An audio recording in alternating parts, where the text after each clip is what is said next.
Hoje vamos ter aqui uma sessão muito interessante porque eu vou partilhar alguns aspectos que porventura não serão conhecidos acerca das gralhas.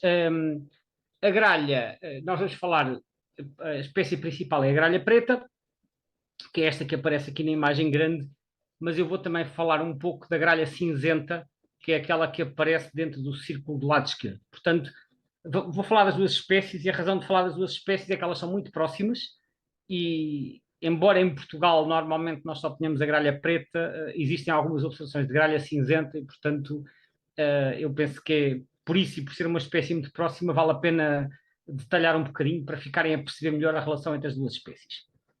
Daí o título, então, vamos falar de gralhas. Eu vou detalhar mais a gralha preta, mas vou dar alguns apontamentos sobre a gralha cinzenta também. Então vamos começar por conhecer melhor a gralha preta. A gralha preta é uma ave pertencente à ordem dos passariformes e à família dos corvídeos. É o segundo maior passariforme que ocorre em Portugal, em termos de dimensões, sendo ultrapassado apenas pelo corvo, que é o maior de todos. O nome científico é Corvus corone. Tem um comprimento de 45 a 47 centímetros, portanto um tamanho bastante considerável para um passariforme, é do tamanho quase de uma gaivota, mais ou menos. A envergadura é 93 a 104 centímetros, portanto pode ter 1 metro de envergadura, como vem também em voo, é um passariforme bastante grande. Em termos de habitat, é uma espécie muito generalista, que frequenta locais variados, que tanto podem ser agrícolas, como podem ser florestais, como pode ser o chamado mosaico agrícola, como pode ser, às vezes, até em zonas suburbanas. Portanto, é uma espécie generalista. Normalmente estas espécies generalistas acabam por ser frequentes e ter uma distribuição alargada. Em termos de alimentação, também é generalista. Portanto, esta espécie é aquilo que nós genericamente designamos como espécie omnívora. Elas comem um pouco tudo, comem invertebrados, comem grãos de cereais, que aliás acontece com muitas espécies que estão por cá todo o ano. Portanto, é uma dieta mais baseada em invertebrados ou pequenos vertebrados durante a primavera e depois passam para a matéria vegetal durante o inverno, mas são também bastante oportunistas porque podem apanhar ovos ou crias de outras aves, se passarem, por exemplo, ao pé de um ninho, podem consumir carne em decomposição. Por exemplo, quando vamos na estrada, às vezes vemos animais atropelados, restos de cadáveres, e lá estão gralhas ou pegas ou outras aves ali a comer. Podem comer então pequenos vertebrados, podem comer desperdícios, vulgarmente chamados lixo. Portanto, enfim, é uma ave que come um bocadinho tudo aquilo que aparece, daí então o termo generalista e o termo omnívoro. O ninho situa-se tipicamente em árvore, a uma altura de 5 a 10 metros do solo, e a postura habitualmente é de 4 a 6 ovos. Quanto à incubação, é de 18 a 19 dias, um bocadinho mais longa do que a generalidade dos passariformes, que costuma ter um período de incubação de 2 semanas. Neste caso é um bocadinho mais longa porque a ave é maior, portanto demora mais tempo até ser feita a incubação, que é feita unicamente pela fêmea.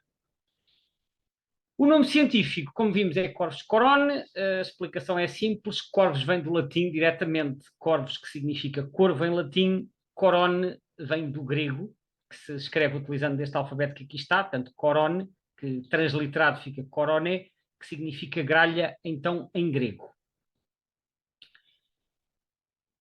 A identificação, vamos falar rapidamente da identificação. A identificação desta espécie, isto é uma ave totalmente negra, embora às vezes as penas vistas de perto possam ter assim umas nuances acastanhadas, mas ao longe parecem pretas, portanto, que é esta a principal característica. É uma ave relativamente grande, como eu já disse, maior que um pombo, quase do tamanho de uma pequena ave de rapina ou de uma gaivota, totalmente preta à distância, incluindo as patas e o bico, e o bico é moderadamente espesso. Isto é assim, é um conceito um bocadinho relativo para dizer que ele nem é muito fino nem é muito grosso. Portanto, não é um bico fino e pontiagudo, também não é um bico tão espesso como aqueles bicos triangulares ou muito espesso como o do corvo. Portanto, há aqui alguma subjetividade, mas quando nós olhamos para uma fotografia, muitas vezes a dúvida que nos surge é se é uma gralha preta ou se é um corvo, e quando não temos outras referências, às vezes temos que tentar avaliar, ainda que de forma subjetiva, estas características. Mas o corvo tem um bico consideravelmente mais robusto, tem também outras características que são mais visíveis em voo, mas pronto, fica aqui esta referência que é um bico moderadamente espesso. Em voo tem este aspecto, neste caso até escolhi uma foto em que se vê duas aves, porque elas voam frequentemente formando pequenos bandos. Portanto, é uma ave preta, bastante grande, tem as asas com os dedos destacados. Os dedos é um termo coloquial que nós utilizamos para designar as penas exteriores das asas, que são as primárias, que estão aqui perfeitamente destacadas, como acontece com as aves de rapina, quando estão em voo, portanto vê-se bem os dedos. Esta característica também acontece com o corvo, portanto também é preto e grande, só que o corvo tem uma silhueta, é maior, embora em voo isto seja difícil de avaliar, mas uma característica é o formato da cauda, que na gralha preta é mais ou menos quadrada, ela tem os cantos ligeiramente arredondados, portanto não é exatamente quadrado, mas é mais ou menos retangular, vamos chamar assim, enquanto que o corvo, como tem as retrizes centrais mais longas, tem uma cauda em cunha bastante mais longa. Depois há outra característica que é muito útil, é que os corvos fazem muitas vezes voo planado em círculos como as rapinas. As gralhas pretas não planam. É muito raro nós vermos uma gralha a planar e mesmo quando elas planam é só assim por 1 ou 2 segundos e depois retomam o voo batido. Quando vemos por exemplo, os corvos muitas vezes põem-se a planar em círculos, inclusivamente no meio de bandos de rapinas. Aliás, eu às vezes quando vejo um corvo ao longe, a minha primeira sensação é, olha, está ali uma rapina, porque vejo uma ave preta grande a planar, depois percebo que é um corvo. As gralhas pretas nunca dão essa sensação, porque além de serem mais pequenas, estão sempre a fazer voo batido. Portanto, fica também aqui este apontamento em termos comportamentais, a gralha preta, por norma, não faz voo planado. Agora, eu normalmente apresento primeiro a estampa e depois as fotografias. Hoje inverti para falar primeiro da gralha preta e agora está aqui a estampa. Nesta estampa, que é retirada do Birds of Western Paleártico, BWP, temos aqui uma data de imagens que eu agora vou colocar aqui as respectivas legendas. Começamos aqui pelo 5, 6 e 7, que são imagens da nossa gralha preta, portanto a Corone, e depois temos aqui, reparem, no 10 e no 11, temos a gralha cinzenta, que eu já vou falar a seguir, que é então a Cornix, que é a ave a gralha que substitui a nossa no leste da Europa. E já vamos ver melhor a distribuição. Esta Cornix tem várias subespécies, tem a Cornix propriamente dita, que ocorre no norte e no centro da Europa. Depois temos aqui a Sharpie, que ocorre na Itália e nos Balcãs, que é um bocadinho mais clara, é a principal diferença. E depois há outra ainda mais clara, que é a Capellanos, que ocorre já na zona do Médio Oriente. E depois dá albos, mas a albos é outra espécie, que é o Corvus albos, que é a gralha seminarista, que é uma espécie africana, que é um bocado diferente que o padrão de preto e branco, embora esta Capellanos possa ser muito clara, mas o padrão de preto e branco, o preto no peito e as infracaudais pretas são bastante diferentes. E depois chama a atenção aqui para os números 8 e 9, que são dois exemplos de formas intermédias entre as Corone e as Cornix. Isto porque há cruzamentos nas zonas onde as duas populações se tocam, eu já vou falar disso em mais detalhe. Portanto, para já, aqui o aspecto a reter é que a Corona é totalmente preta, a Cornix tem o corpo cinzento, é um cinzento assim quase com umas nuances de castanho claro, é um cinzento que pode até parecer um bocadinho acastanhado dependendo das condições de luz, ela é preta na cabeça e no peito, nas asas e na cauda, mas é cinzenta na nuca, aqui nas costas, não é? No dorso, e depois também nas laterais do peito e no ventre até às infracaudais. Reparem bem neste pormenor, as infracaudais também são claras, é uma diferença, por exemplo, para a gralha seminarista. Já vou voltar aqui às Cornix também, mostro também primeiro aqui uma estampa de Corone e Cornix, agora aqui sem as formas intermédias, em voo, portanto a Corone totalmente preta por cima e por baixo, a Cornix por baixo vê-se aqui as coberturas infralares e o corpo claros, mas o peito escuro. Aí por cima, que é o 8, só o corpo é que é claro e o resto, tanto as asas como a cauda, totalmente escuras. Portanto, isto são os apontamentos a nível de identificação. Vemos aqui umas imagens, estas foram colhidas em Portugal, porque, como eu disse, esta espécie já apareceu cá em algumas ocasiões. Portanto, aqui um exemplar pousado, salvo erro, esta é aquela que apareceu em Faro há uns anos. Portanto, cá está, corpo claro, incluindo as infracaudais, asas escuras, aqui com umas nuances mais castanhas, talvez por serem já apenas velhas e desgastadas, cabeça preta e peito preto. Portanto, grande, mesmo tamanho da gralha preta, cabeça, peito e asas pretas e o corpo cinzento, tanto por cima como por baixo, são as principais características identificativas. O bico tem a mesma forma, portanto, moderadamente espesso, como eu referi para a gralha preta. Identificação em voo é aquilo que já viram na estampa, portanto, cá estão as infralares claras, o corpo também claro até às infracaudais, peito preto e cabeça preta, assim como as penas de voo. Portanto, grande, cabeça, peito e asas pretas e o corpo cinzento. Agora, como eu referi, existem nas zonas de contacto, que não é em Portugal, formas intermédias entre as duas. Portanto, aves que têm genes de Corone e genes de Cornix. há imensos exemplos de fotografias e os padrões são muito variados. Eu escolhi este exemplo, salvo erro, foi tirado na Alemanha, estou agora a citar de memória, mas acho que a foto é da Alemanha. Vemos que o padrão de cinzento está muito menos contínuo, está cheio de risquinhas pretas, coisa que a gralha cinzenta pura não tem, e reparem já o ventre e as infracaudais escuras, ao contrário da outra que era mais clara. Portanto, isto tem um padrão que mostra que já há aqui mistura de genes das duas formas, e como eu disse, há umas mais claras, outras mais escuras, umas mais óbvias, outras menos óbvias. Escolhi esta foto por ser exatamente um caso que me parece bastante óbvio, que é uma forma intermédia. Só que a extensão de preto e cinzento varia. Como eu disse, portanto, há umas que são mais evidentes que outras. E notar, mais uma vez, as infracaudais pretas, que é característico de não ser uma cornix pura. Bom, então, falando um bocadinho da taxonomia, nós temos então aqui à esquerda a gralha preta, que eu já mostrei uma foto, à direita uma gralha cinzenta, isto são as mesmas fotos que já viram, portanto temos a corone aqui deste lado e a cornix, e aqui no meio temos o exemplo que eu mostrei de um destes indivíduos intermédios. E então a questão que se coloca aqui para classificar estes intermédios é a seguinte, e eu vou lançar aqui uma questão e podem usar o chat para responder, quem quiser responder. Estas formas intermédias, nós devemos designá-los por híbridos ou por intergrados? Se alguém quiser dar a opinião no chat, antes de eu dar a resposta, pode fazê-lo. Serão híbridos ou serão intergrados? Essa é que é a questão é só para nós sabermos exatamente o que é que estamos a falar. Se ninguém quiser, neste momento, arriscar uma resposta, eu passo para o slide seguinte e eu próprio, obviamente, vou dar essa resposta. A resposta é um bocadinho depende. E depende de quê? Depende se nós consideramos que a cornix e a corone são espécies diferentes ou são subespécies da mesma espécie. Portanto, é uma questão mais de classificação. Isto porquê? Porque um híbrido, isto é o conceito que é adotado, o híbrido é um indivíduo que resulta do cruzamento entre indivíduos de duas espécies diferentes.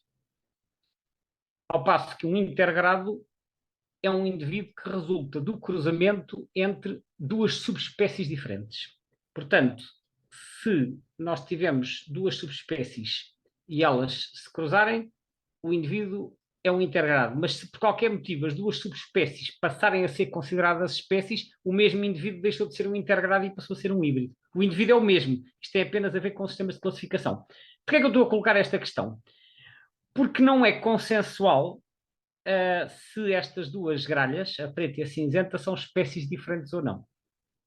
Eu fiz aqui um quadro resumo que mostra um bocadinho a abordagem das principais autoridades. E coloquei aqui três, que são as três autoridades de referência. O IOC, que é o International Ornithological Congress, que é a lista atualmente mais seguida na Europa, e é a lista que nós seguimos no Portal Aves de Portugal, considera que a gralha cinzenta, por isso é que eu pus aqui estatuto das populações de Cornix, que a gralha cinzenta é uma espécie. Portanto, que a gralha preta é Corvus coroni, que a gralha cinzenta é Corvus cornix. O Clements, que é uma lista mais usada na América, que é a taxonomia que é seguida pelo eBird, também considera que a gralha cinzenta é uma espécie chamada Corvus cornix. No entanto, a IUCN, que é a União Internacional para a Conservação da Natureza e que, em conjunto com a BirdLife, define os estatutos de ameaça das populações de aves, não reconhece a Cornix como espécie e trata a gralha cinzenta como sendo uma subespécie da gralha preta, chamada Corvus coron cornix.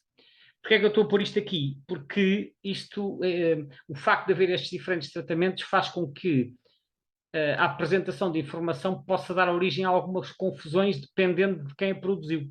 Se quem produziu considera que são espécies diferentes, trata a informação de uma maneira. Se considera que são subespécies diferentes, trata a informação de outra maneira. E eu vou aqui apresentar informações vindas de fontes diferentes e, portanto, estou aqui a fazer um bocadinho esta ressalva para vos dar conta disto. O Linneu, por acaso, quando classificou a gralha cinzenta, classificou-a como Corvus cornix, classificou como espécie. Mais tarde, depois ela passou a ser considerada de uma forma geral subespécie. Atualmente o IOC e o eBird, portanto o Clement, já consideram espécie, mas a BirdLife mantém-se nesta situação de considerar subespécie. Para onde é que isto vai evoluir, não sei, mas fica aqui também esta nota que é relevante para compreenderem o que se vai passar a seguir. E o que se vai passar a seguir, eu vou apresentar aqui algumas informações tiradas do site da BirdLife, que, como eu disse, não considera subespécie. Então, está aqui a ficha de conservação, ficha do Estatuto de Ameaça, em que o Estatuto Global é pouco preocupante, porque é uma espécie abundante, o Estatuto na Europa também é pouco preocupante, e o Estatuto em Portugal, segundo o nosso livro vermelho, é pouco preocupante. Mas atenção, como eu disse, a BirdLife não separa Corvus coroni e Corvus cornix, portanto, esta ficha diz respeito ao conjunto das duas, é global. E global é também o mapa que aparece no site da BirdLife. Portanto, quando nós vamos ao site da BirdLife, Corvus cornix aparece lá como uma espécie não reconhecida, portanto não tem ficha.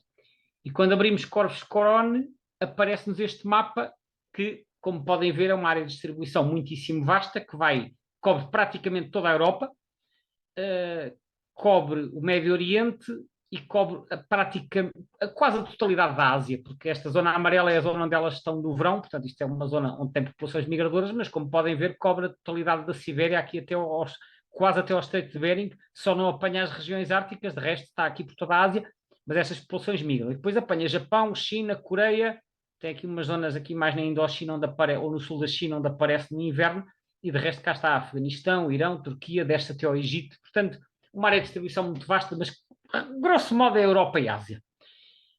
Mas, mais uma vez, isto não está a distinguir a corona e a cornix, a gente já lá vai. Fazendo aqui zoom para a Europa, como eu acabei de dizer, distribuem-se praticamente por toda a Europa, incluindo aqui as ilhas do Mediterrâneo, da Córsega, da Sardenha e da Sicília, só não ocorrem nas Baleares, e depois também presente Grécia, Turquia, e agora, quando olhamos para a Península Ibérica, reparem que tem aqui uma data de buracos na metade sul, nomeadamente aqui no sul de Portugal e no sul e no leste de Espanha. Portanto, é a única zona onde parece haver uma descontinuidade maior a nível europeu, é exatamente na Península Ibérica. Ora, ainda sobre a situação na Europa, eu fui buscar o que é que está no Atlas Europeu. O Atlas Europeu, portanto o EBBA2, que saiu em 2020, o Atlas Europeu, tal como o site da BirdLife, não separa a Corone e a Cornix. Portanto, este mapa que aqui vem é o conjunto das duas espécies no continente europeu. Isto é um mapa de abundância, com bolinhas que correspondem a quadrados de 50 por 50. Temos à esquerda uma escala com tons de vermelho, que é o número de casais estimados em cada quadrícula. Quanto mais escuro, mais abundante. E então nós podemos ver que as zonas de maior abundância estão nas latitudes intermédias, como é normal numa espécie de distribuição alargada, normalmente é no centro que estão as maiores abundâncias. Não é em todas as espécies assim, mas em muitas delas é. Então as maiores abundâncias estão aqui Reino Unido, Irlanda, Alemanha, principalmente, certas zonas da Suíça, norte de Itália e de França. Portanto, aqui Europa Central e Ilhas Britânicas. Depois, à medida que nos vamos afastando do centro, as bolinhas vão ficando mais clarinhas, quer para norte, quer para sul, e na Península Ibérica já não são tão escuras como na Europa Central. Portanto, traduzindo isto por miúdos, na Europa Central vê-se muito mais gralhas do que vemos cá em Portugal. Cá em Portugal as bolinhas são mais claras e, efetivamente, eu já estive em diversos países da Europa Central e, além de se ver muitas gralhas, elas ainda por cima são urbanas. Portanto, vê-se imensas gralhas em zonas urbanas, em cidades, que é algo que em Portugal não é muito frequente. Quando comparamos com o Atlas anterior, basicamente vemos uma mancha cinzenta, não há assim grandes diferenças. Há aqui uns azuis aqui a leste, mas são azuis claros, que é onde a cobertura foi insuficiente. Há aqui também uns azuis na metade sul de Espanha misturados com os cor de laranjas. Não são muitos, portanto, sugere que houve aqui alguma expansão. Nós já vemos os mapas de Espanha, mas são tudo coisas muito marginais. Portanto, no essencial, o que nós vemos é uma mancha cinzenta que nos permite concluir que, grosso modo, entre os dois atlas europeus, a distribuição não se alterou significativamente. Como eu disse, há aqui umas pequenas diferenças nas margens, não é só na Península Ibérica, mas são coisas pequenas, não são manchas muito expressivas. Isto é então do site ebb2.info.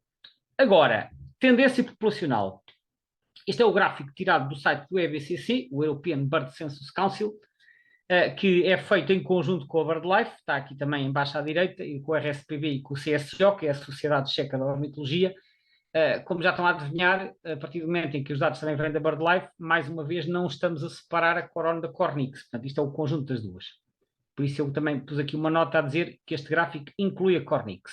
O que nós vemos é que desde 1980 tem havido uma tendência de aumento moderado, mas sim, já vai aqui nos 125 ou 130. Portanto, a espécie está-se a expandir, o que não surpreende sendo uma espécie generalista. Quer dizer, tem havido muitas alterações, não estou a falar só do clima, estou a falar também do habitat, alterações causadas pela agricultura, pela urbanização, e numa situação de alterações intensivas das condições, são as espécies generalistas normalmente que melhor se adaptam. As espécies que são muito mais especializadas nem sempre têm capacidade de responder a essas alterações e são aquelas que ficam em situação crítica. Não é o caso da gralha preta, que sendo uma espécie generalista tem respondido bem, tem-se conseguido adaptar e por isso as populações estão em aumento. Agora, voltando aqui à questão da taxonomia, eu vou falar das subespécies. Ora, são reconhecidas 2 mais 4. Porquê é que eu pus 2 mais 4? Depende se nós estamos a considerar a Cornix separadamente ou não. Como eu disse, é aqui uma questão um bocadinho controversa. No caso da Corone, que eu chamei aqui grupo Corone, há 2 subespécies, que é a Corvus corone, que ocorre no sudoeste da Europa, inclui Portugal, e a Corvus corone orientalis, que ocorre na Ásia Central e Oriental. A Ásia Central, estamos a falar aqui do Cazaquistão para lá, até ao Japão e à Sibéria Oriental. Portanto, tem 2 subespécies que não se tocam, uma na Europa Ocidental e outra na Ásia Central e Oriental. E depois o grupo Cornix, que então algumas entidades consideram como espécie distinta, tem 4 subespécies. Temos a Cornix, a Corvus corone, Corvus cornix, que ocorre na Irlanda, na Escócia, no norte e no leste da Europa, portanto estamos a falar dos países escandinavos e todo o chamado antigo Bloco de Leste, e ainda na Itália, nos Balcãs e na parte ocidental da Ásia, que é Médio Oriente. Um bocadinho, não é Médio Oriente, é um bocadinho para cima, já para cima do Cáucaso, portanto o oeste da Rússia. E alguns países das antigas repúblicas soviéticas. Depois, a Corvus cornix sharpie, que é a tal um bocadinho mais clara, esta sim ocorre na Itália, nos Balcãs, portanto, Grécia e arredores, e no Cáucaso. Depois a Palestens, que não estava na estampa, que ocorre na Turquia, no Egito e na Síria, portanto, já aqui na Ásia Menor, e a Capelanes, que é a tal mais branquinha, que ocorre no Iraque e no Irão. Portanto, a Cornix tem mais subespécies, mais variabilidade. E agora eu mostro um mapa para ajudar a entender melhor esta distribuição. E este mapa, que é de um artigo que eu já vou mostrar a seguir, este mapa está a 2 cores, em que temos basicamente 2 manchas vermelhas e umas manchas verdes. O que está a vermelho é Corone. E a Corone, que é a nossa gralha preta, como eu disse, tem 2 subespécies disjuntas, que é a Corvus corone, que é a que nós temos cá em Portugal, e que se estende até França, Alemanha, Inglaterra e Gales, mas não a totalidade da Escócia. Portanto, lá está, foi o que eu chamei sudoeste da Europa, embora este sudoeste vá até a Europa Central. E depois temos uma que está lá muito longe, que é na Ásia Central e Oriental, desde o Cazaquistão até aqui ao extremo da Sibéria, que é a tal Corvus corone orientalis, que é preta como a nossa, é igualzinha. E depois, pelo meio, temos a Cornix, que é a tal grelha cinzenta, que, como veem, apanha aqui todos os países nórdicos, países bálticos, uma grande parte da Rússia, Itália, Balcãs e Médio Oriente. E depois ainda dá aqui a volta por cima, apanha a parte norte da Escócia e Irlanda. Portanto, esta é a distribuição da Cornix. Ou seja, nós temos aqui uma distribuição que é uma situação um bocadinho vulgar, é que a Cornix está ensanduichada entre 2 populações de Corone. Portanto, isto parece maçantes. Passa a comparação, mas imagina aqui 2 fatias de pão, né? Uma deste lado aqui na Península Ibérica e França e outra na Ásia Oriental, e depois aqui no meio o recheio. Não é nada habitual, quando uma espécie é separada, é dividida em 2 ou em 3, haver 2 da espécie original que estão disjuntas com a outra que foi separada pelo meio. Não é caso único, há mais casos, mas não é muito habitual. Porque quando são divididas, normalmente está uma para um lado, outra para o outro. Ou então são divididas em 3, seria peço desculpa, 1, 2, 3. Mas não é o caso, ou seja, temos aqui Corone, depois Cornix e depois Corone outra vez. Se bem que há análises recentes que sugerem que a Orientalis, apesar de ser preta, não é tão próxima da Corone geneticamente como pode parecer à primeira vista. Mas para já é considerada subespécie de Corone. Portanto, este é o aspecto da distribuição quando nós consideramos Cornix. E como podem ver, cá estão as outras 3 subespécies, Sharpie, Palestens e Capelanes, que eu falei há pouco, com as setinhas a indicar as regiões de distribuição. Bom, isto é tirado deste artigo, que é um artigo que foi publicado há cerca de 20 anos na revista British Birds, e este artigo, se não foi o primeiro, foi um dos primeiros em tempos recentes a propor que a gralha preta e a gralha cinzenta fossem separadas em 2 espécies distintas. E isto como consequência da análise de diversos estudos que foram feitos, que chegaram à conclusão que, para além das óbvias diferenças na plumagem, existe uma seleção de parceiro que não é aleatória nas zonas em que ocorrem as duas. Eu já vou falar disso. Nas zonas onde ocorrem as duas, há uma tendência das gralhas pretas de acasalarem com as gralhas pretas e uma tendência das gralhas cinzentas de acasalarem com as gralhas cinzentas. E depois, pelo meio, formam-se assim uns casais mistos que depois resultam nos tais híbridos. Mas, quando as duas coexistem, cada um dos tipos de gralha tende a escolher parceiros do mesmo tipo. E, portanto, a seleção não é aleatória. Além disso, também há estudos genéticos que mostram que os híbridos que resultam destas uniões mistas são menos aptos geneticamente, são aves mais fracas do ponto de vista genético, e isto é um fator que normalmente sugere que as duas espécies são distintas geneticamente, porque se fossem muito próximas, os híbridos eram igualmente aptos. Também há pequenas diferenças nas vocalizações e, além disso, há diferenças na ecologia, nomeadamente no que diz respeito ao tipo de habitat que elas frequentam. É claro que há sempre aqui alguma carga de subjetividade, daí que, por exemplo, a BirdLife, por enquanto, não considera isto. Mas estes são os critérios que foram sugeridos para separar as duas espécies e que o IOC e o Clements, como eu referi, já aceitaram.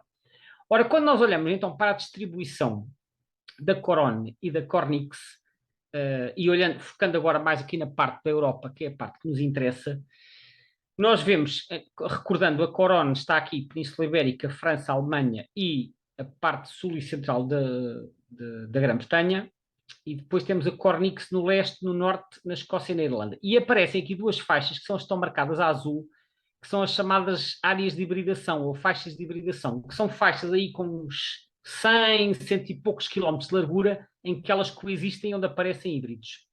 Portanto, há duas faixas de hibridação. Há uma primeira aqui na zona da Escócia, que é aquela que está marcada ali com o número 1, e há uma segunda mais extensa que vem desde a Dinamarca, passa pela antiga Alemanha de Leste, atravessa a República Checa, atravessa a parte da Áustria, toca no sul da Suíça e vem terminar aqui no norte de Itália, que é esta que está marcada com o número 2. Portanto, isto são as faixas de hibridação que existem na Europa. E pelo facto desta espécie ser comum e ter estas faixas de hibridação e ser fácil de identificar os híbridos visualmente, este par de espécies já tem sido bastante estudado e tem ajudado a entender bem este fenómeno da hibridação. E já agora uma nota, porquê é que existe esta faixa de hibridação e porquê é que estas duas espécies se encontraram aqui? Enfim, a teoria mais aceita atualmente é que estas duas espécies estavam separadas, bastante separadas. Quando foi a última glaciação, que foi a de Würm, uma grande parte da Europa estava gelada e a gralha preta refugiou-se aqui no sudoeste da Europa, leia-se Península Ibérica, eventualmente parte de França, e que a gralha cinzenta se terá refugiado essencialmente nos Balcãs, portanto aqui Grécia e arredores. E que quando há 10 mil anos os gelos começaram a regredir, a gralha preta começou a expandir-se para norte, a gralha cinzenta começou-se a expandir para norte também, e a certa altura as duas encontraram-se. E quando as duas se encontraram, criou-se ali uma zona de contacto em que, como as duas, só que elas já tinham evoluído separadamente ao longo de vários milhares de anos, por isso é que uma ficou preta, a outra ficou cinzenta. E quando elas se encontraram, embora ainda sejam geneticamente próximas, existem já diferenças visuais, e essas diferenças visuais, e há estudos que mostram isto, interferem na seleção do parceiro. E isto é que faz com que, onde as gralhas pretas dominam, as gralhas cinzentas não conseguem avançar, e onde as gralhas cinzentas a dominam, as gralhas pretas não conseguem avançar. E por isso é que se formaram estas faixas de hibridação, que são as zonas onde, então, as duas gralhas se encontram e onde ocorrem os tais híbridos. Ora, estas zonas de hibridação, como eu disse há pouco, têm sido bastante estudadas, mas elas não são totalmente estáveis, elas têm-se deslocado. E há estudos que foram feitos ao longo do século XX, nomeadamente nesta zona da Escócia. Este mapa que vemos aqui é a parte norte da Escócia, e que chegaram à conclusão que esta zona se tem estado a deslocar para norte. Por exemplo, houve um artigo que foi publicado em 1975, que é deste Sr. Cook, e que chegou à conclusão que em 1928 a linha portanto, a linha central da faixa de hibridação estava aqui, é esta linha que está traço interrompido, e depois em 1974 já se tinha deslocado bastante para o noroeste. Ou seja, o que é que isto, como a parte norte da Escócia são gralhas cinzentas, isto significa que a gralha preta conseguiu conquistar terrenos às gralhas cinzentas. Está aqui Carrion Hooded Crow. Carrion Crow é a gralha preta, Hooded Crow, Hooded quer dizer de capuz, Hooded Crow é a gralha cinzenta. E, por exemplo, há aqui uma zona que ele refere, que é essa zona de Dornach, que é aqui, que está aqui atualmente perto da linha central, mas que em 1955 só havia 15% de Corone, a maioria era Cornix, mas que 10 anos depois já tinha aumentado a porcentagem de corones para 35% e em 74 já tinha aumentado para 50%. Ou seja, as corones têm-se conseguindo vir a deslocar para norte. E há vários estudos que mostram que elas aparentemente são um bocadinho dominantes ou são mais agressivas e, portanto, devagarinho, mas conseguem conquistar terreno. Tanto que um estudo semelhante que foi feito na Dinamarca, que é onde está a outra faixa de hibridação, também chegou à conclusão que nas últimas décadas a linha central também se deslocou 20 km para norte, ali na parte sul da Dinamarca e norte da Alemanha. Portanto, estas linhas, embora estejam lá nas faixas de hibridação, elas vão se deslocando consoante deixa ou não de haver aquele equilíbrio. Aqui um outro mapa tirado do site do Fogelwarta, este mapa é da Suíça, é baseado no Atlas suíço. Isto são quadrados, salvo erro, de 10 km, e mostra-nos aqui quadrados coloridos em que, portanto, a Suíça, como vimos, está na faixa de hibridação, que ela vem da Áustria, passa aqui no sul da Suíça e depois vai acabar na Itália, na zona de Milão. O que está a verde são quadrados onde só foi detectada a gralha preta, está aqui Carrion Crow. O roxo é onde está Hooded Crow, que é aqui na chamada Suíça italiana. Portanto, este lago é o lago de Lugano, isto é o cantão do Ticino, que é o único cantão italiano na Suíça. Temos aqui alguns quadrados roxos, onde só havia gralha cinzenta, e depois temos muitos quadrados com este ocre, que é os quadrados onde foi observado tanto a gralha preta como a gralha cinzenta. Isto é a tal faixa de hibridação. E os quadradinhos pretos é onde foram detectados híbridos. Agora, reparem que os quadradinhos pretos não coincidem totalmente com os quadrados ocres. E há muitos quadrados ocres onde não há quadrados pretos. Ou seja, há quadrados onde coexistem a gralha preta e a gralha cinzenta, mas não há híbridos. Porquê? Porque, como eu disse há pouco, as pretas tendem a acasalar com pretas e as cinzentas tendem a acasalar com cinzentas. Então nós perguntamos, bom, mas elas tendem sempre a escolher um parceiro do mesmo par, porque é que aparecem híbridos? Bem, porque alguns não conseguem emparelhar com outros do mesmo par e essas aves que ficam solteiras, passa a expressão, elas também querem acasalar e se não encontram um do mesmo grupo, vão acasalar com uma do outro grupo porque é a opção disponível, vamos pôr as coisas desta forma simples. Portanto, os híbridos acontecem porque às vezes aves que não conseguiram arranjar um parceiro dentro do seu grupo preferencial vão acasalar com um parceiro então da outra forma e isso resulta nos híbridos. E aparecem também aqui uns híbridos espalhados pelo resto da Suíça, enfim, poderiam ser aves que se deslocaram para ali, mas, grosso modo, a zona dos híbridos coincide com a faixa de hibridação. Mas todo este fenómeno é bastante complexo, ele tem sido bastante estudado e houve outros estudos até que chegaram à conclusão que os casais mistos ou os casais formados por indivíduos híbridos põem em média menos ovos, os ovos são mais pequenos e são menos viáveis, portanto nascem menos crias, ou seja, o sucesso reprodutor entre estes híbridos é menor do que o sucesso entre casais de gralhas pretas e de gralhas cinzentas. É como se elas soubessem que têm mais hipótese de ter sucesso se escolherem uma do mesmo tipo do que se escolherem uma de um tipo oposto. Portanto, há aqui ainda alguns aspectos para descobrir, mas é um par de espécies que tem sido bastante investigado. Agora, passamos à situação de Espanha para percebermos melhor o que se passa na Península Ibérica. Isto é o mapa do segundo Atlas espanhol, em quadrados 10 por 10 km, e podemos ver que a gralha preta, isto agora é só gralha preta, portanto agora aqui não há gralha cinzenta. A gralha preta tem uma distribuição vasta em Espanha na metade norte, portanto na metade norte está presente de todo lado, mas depois na metade sul praticamente ausente. Ausente da maior parte da Andaluzia, exceto aqui destas serras, que é a Serra de Cazorla, que fica aqui na parte oriental, ausente da Extremadura, que é aqui Cáceres e Badajoz, exceto aqui destas serras já a norte, que é a Penha de França e Gredos, e ausente de uma parte de Castela-La Mancha, e ausente da orla do Mediterrâneo, desde a Catalunha até Múrcia. Portanto, em Espanha, uma distribuição contínua, mas que parece que alguém traçou aqui uma linha e que elas aqui para baixo já não vêm.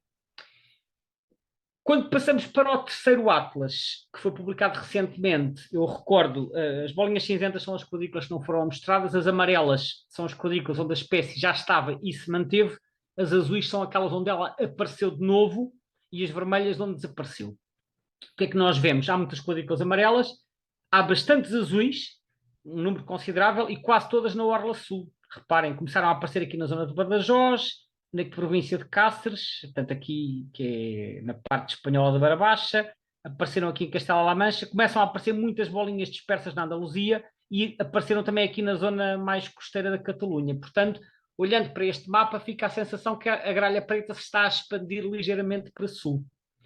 É provável que seja o caso, até porque em Portugal tem estado a acontecer o mesmo. Portanto, elas, tal como se expandiram para norte na zona da Escócia, como eu já falei, empurrando as gralhas cinzentas, aqui parecem-se ter estado a expandir ligeiramente para sul. E, efetivamente, comparando os dois atlas, houve um aumento de 9% no número de quadrículas em que a espécie, isto naquelas que foram mostradas nos dois atlas, houve um aumento de 9%, portanto, houve efetivamente uma expansão geográfica. No entanto, quando nós olhamos para o programa de seguimento de aves comuns, que é o programa SACRE, que é o equivalente ao nosso CAC, verificamos que houve aqui uma diminuição. Não muito acentuada, é verdade, mas houve uma diminuição de cerca de 10% ou 15% em 20 anos. Isto parece uma contradição. Em parte é, em parte não é. Em parte é porque às vezes acontece que quando nós fazemos um censo usando métodos diferentes, os resultados não vão necessariamente no mesmo sentido. Eu já verifiquei que em Portugal, por exemplo, os dados do CAC para determinadas espécies dão resultados opostos àqueles que dão os resultados do programa de estações de esforço constante, que é um programa baseado na anilhagem. Portanto, diferentes metodologias podem conduzir a resultados divergentes. E, por outro lado, pode acontecer que elas estejam em expansão geográfica, mas que a densidade esteja a diminuir. Porque o mapa do Atlas mostra-nos apenas a ocupação territorial, e aqui estamos a falar de contagens, de censos. E aconteceu, por exemplo, o mesmo com o abelharuco, que eu falei no webinário feito há uns meses, em que eles se expandiram para norte, em Espanha, mas os números também diminuíram, portanto, a interpretação é que as colónias estão a fragmentar, eles estão-se a espalhar por uma área geográfica maior, mas em menor densidade. Portanto, o programa de quantificação sugere uma tendência moderadamente crescente, apesar de elas estarem a espalhar. Portanto, há uma contradição parcial, mas não está necessariamente incorreta, era isto que eu queria dizer. Eles no site da CEL também têm algumas informações interessantes sobre a densidade das espécies mais comuns pelos vários tipos de habitat. Temos aqui os habitats todos em que elas ocorrem, neste caso a gralha preta, e embaixo é a densidade de aves por quilómetro quadrado. Tem barras horizontais, podemos ver que o habitat em que ocorre a maior densidade são os mosaicos agropecuários, portanto, que é quando temos misturas de zonas de sebes arbóreas com zonas cultivadas, 5 aves por quilómetro quadrado, e reparem, pueblos e cidades, portanto, aldeias e cidades, em que aparece também com mais de 4 por quilómetro quadrado. E depois, outros habitats expressivos são faiais, robledales, que são carvalhais, e outro tipo de bosques. Curiosamente, encinares e alcornocales, portanto, encina é azinheiro e alcornoque é sobreiro, portanto, sobreirais e azinhais, aparece com 0, porque é um habitat que ocorre sobretudo na metade sul de Espanha, mas em Portugal este habitat é bastante frequentado pela gralha preta. Então, uma diferença que encontramos entre Portugal e Espanha é que em Portugal elas podem ocorrer bastante em sobreirais, como acontece, por exemplo, no Baixo Tejo ou no Vale do Sado. Então vamos falar um bocadinho da situação em Portugal. Este é o mapa do primeiro Atlas de Nidificantes, que foi publicado em 1989, mas com trabalhos dos anos 70 e 80, e então na década de 80 o que é que nós vemos? Vemos uma distribuição alargada, praticamente por todo o país, com poucas falhas, exceto aqui no sul. Nós vemos algumas falhas no interior alentejano, especialmente aqui na bacia do Guadiana, reparem, desde Elvas, aqui Moura e depois a zona de Castro Verde. Nesta altura não havia gralhas, agora já há muitas, elas também se expandiram para sul, e muitas falhas no Algarve, principalmente. Portanto, algumas falhas no interior alentejano, mas muito escassa no Algarve, que é uma situação que ainda hoje se verifica. Portanto, isto no primeiro Atlas. Quando passamos para o segundo Atlas, que foi publicado 20 anos mais tarde, aqui já com uma malha de 10 por 10 km, o que é que nós vemos? Uma distribuição praticamente por todo o país, algumas falhas, especialmente aqui no litoral, um bocadinho a norte do Porto, talvez, digo eu, por ser densamente urbanizado, também aqui falhas na região de Lisboa, possivelmente pelo mesmo motivo, portanto elas em Portugal fogem das zonas densamente habitadas, de resto praticamente em todo o país, exceto mais uma vez quando chegamos à bacia do Guadiana, cá estão aqui muitos buracos, aqui na zona entre Elvas, Alandroal e depois aqui Moura, Barrancos, e depois a quase total ausência do Algarve. Aliás, é uma situação que ainda hoje se verifica. Não há praticamente gralhas pretas no Algarve, exceto num sítio, que é aqui, que é num sítio que tem uma aldeia chamada Rogil, que fica no concelho de Algesur, que é quando nós descemos a costa sudoeste e entramos no Algarve, é a primeira freguesia que nós encontramos, é o Rogil, aí ainda um bocadinho a norte de Algesur, e há sempre gralhas pretas. Daí para baixo é muito raro ver gralhas no Algarve. Eu posso dizer que morei 7 anos no Algarve, e tirando no Rogil, em que elas são habituais, eu só vi gralha preta no Algarve 2 vezes. Portanto, elas são muito ocasionais, como este mapa, aliás, mostra, elas não descem muito cá para baixo, apesar de terem descido no Baixo Alentejo e de hoje em dia serem frequentes em Castro Verde.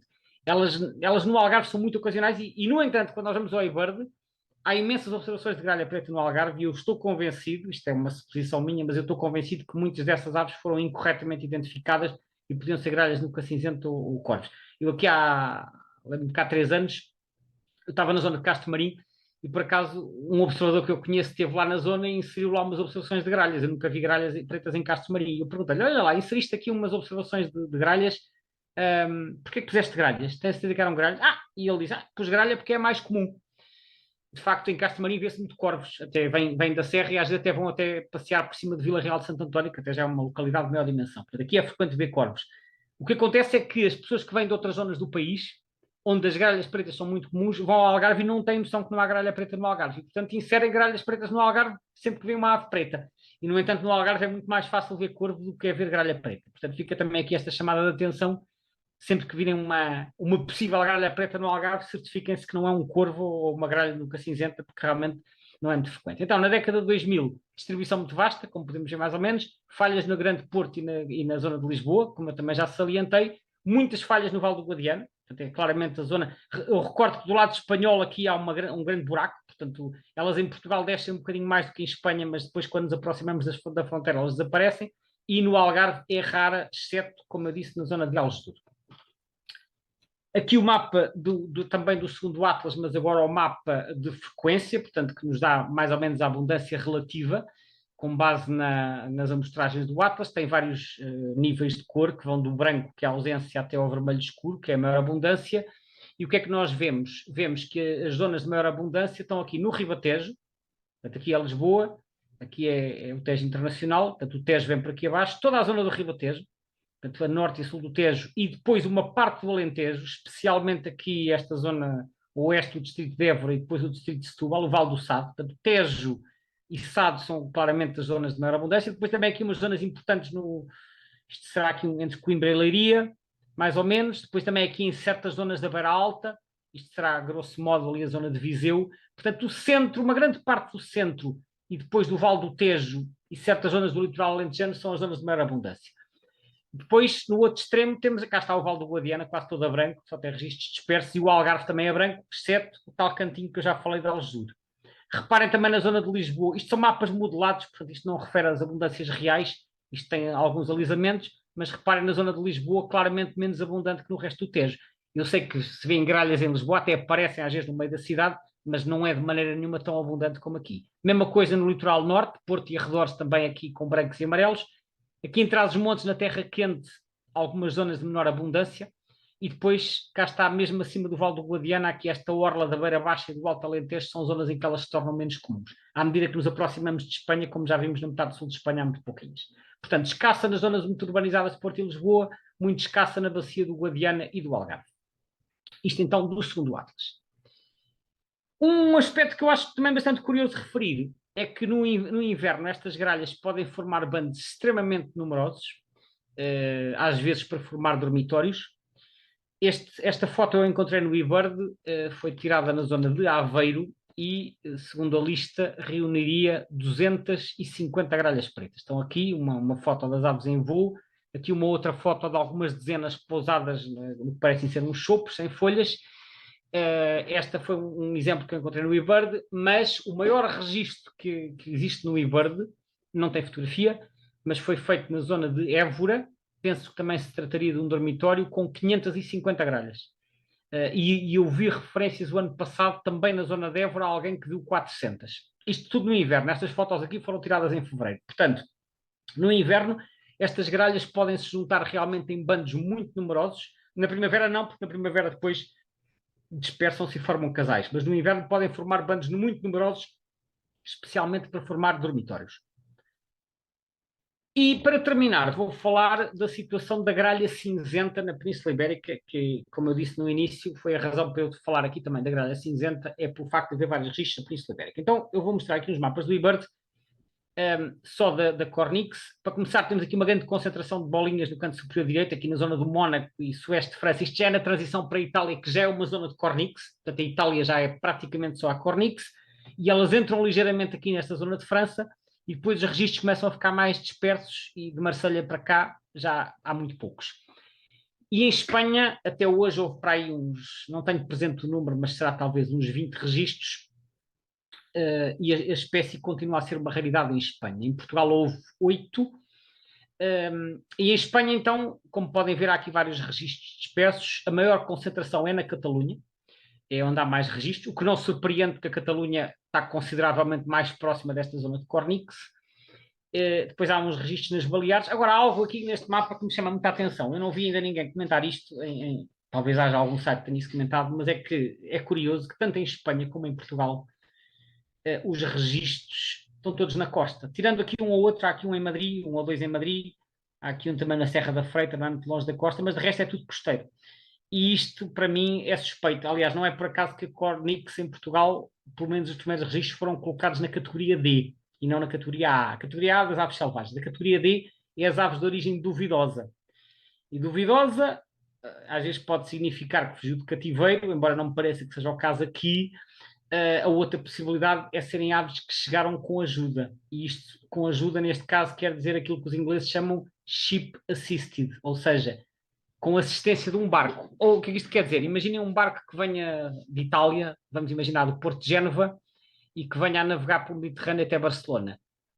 Não é raro haver aves que venham à boleia de barcos e que depois saem a voar quando chegam ao destino. Por exemplo, há um corvido indiano que é o Corvus splendens, que é a house crow, portanto, que é a gralha indiana, que é aparentada da nossa gralha nuca cinzenta, que há uns anos colonizou a Holanda chegando exatamente de barco. Vieram umas quantas de barco que veio, não tenho certeza se foi da China ou da Índia, e quando chegaram ao Porto Hoek van Holland, as gralhas saíram e começaram a colonizar aquilo e atualmente está classificada como invasora na Holanda, embora aquilo esteja controlado. Portanto, não é de excluir que estas gralhas tenham chegado de barco, não se sabe, mas o facto de elas estarem todas junto à costa e muitos dos registros, tanto em Espanha como em Portugal, perto de portos importantes, é suspeito, sobretudo para uma espécie que tem uma distribuição tão vasta no interior.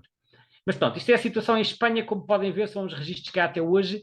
Uma nota interessante para dizer que em 2017 foi confirmada a nidificação da gralha cinzenta na Catalunha, perto de Barcelona, está aqui neste blog, no blog Curioso por Natureza. Em 2016 foi observado um casal num jardim chamados Monracó, em Prat de Llobregat, Barcelona. Construíram um ninho, mas não tiveram sucesso. Só que no ano seguinte, em 2017, no mesmo parque urbano, o casal voltou para lá, construíram um ninho, depois abandonaram o ninho, construíram outro, está aqui, com base num ninho do raca, o raca é a pega rebuda, num plátano do mesmo parque, e em 4 de maio de 2017 observaram-se 4 crias que depois voaram e saíram do ninho. Portanto, em 2017 elas criaram com sucesso na Catalunha, e diz aqui este blog, embora o post já seja 2017, que até aquela data já havia 18 registros homologados e com tendência de aumento, quiçá, dizem eles, prelúdio de uma próxima colonização. Portanto, põe-se a hipótese desta espécie começar a colonizar Espanha, vinda, como vimos, de leste, portanto, do lado de Itália. Em Portugal, a situação é esta, portanto, isto é um zoom do mapa anterior. Em Portugal tivemos até hoje 8 registros, eu não vou estar a elencá-los um a um, portanto, fiz aqui uma legenda e pus as respectivas setinhas. Como podem ver, 8 registros, quase todos junto à costa, o mais interior é este da Serra da Freita, os outros todos muito perto de cidades importantes, nomeadamente um extremamente suspeito para mim, que é este Faro, que não foi na cidade, foi no chamado Cais Comercial de Faro, que é onde há desembarque de barcos de carga. Também aqui perto de Sines, no litoral alentejano, Cabo Especial e na Mourisca, 2 perto de Setúbal, que também tem um porto. Aqui em Sintra, que fica perto de Lisboa, e depois também Serra da Freita não fica longe de Aveiro, Estuário do Douro fica perto de Matosinhos e Vila do Conde também fica perto de Matosinhos. Portanto, todos eles perto de portos, o que, enfim, não estou a dizer que elas vieram todas de barco, nem sei se alguma veio de barco, mas que nos leva sempre a considerar essa possibilidade, porque é que elas não aparecem no interior. Se viessem a migrar pelo interior, era natural que houvesse mais registros no interior. Outro aspecto curioso, que eu também ainda não vi ninguém referir, os 2 registros do norte foram no inverno, novembro, dezembro, outono e inverno. Todos os outros registros foram de maio a setembro, ou maio a setembro, a data da primeira observação.